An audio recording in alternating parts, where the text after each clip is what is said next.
Kabilang sa tututukan ni incoming Labor Secretary Silvestre Bello ang pag-alis sa contractualization at pagtaas sa sahod ng mga manggagawa. Narito ang report ni Nel Maribuho.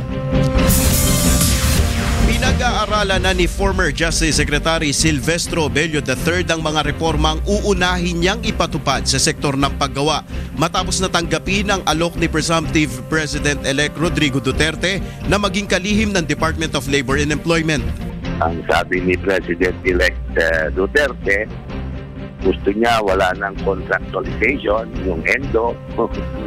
Alam mo naman, gusto niya nataasan ang sweldo ng mga manggagawa, sweldo ng mga pulis, mga sundalo, mga teachers.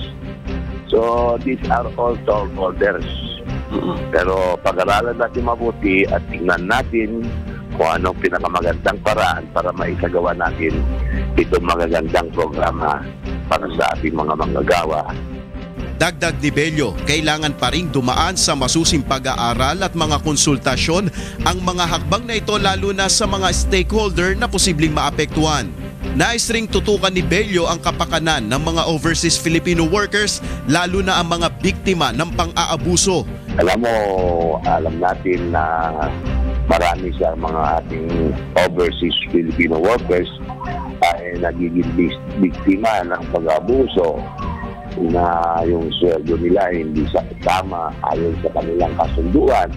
Marami pa itong problema na hinaharap ng ating mga overseas Filipino workers.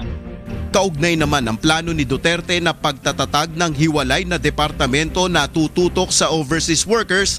Ayon kay Bello, isa itong magandang hakbang, ngunit nangangailangan pa rin ito ng masusing pag-aaral. Nel Maribuho, UNTV News Worldwide.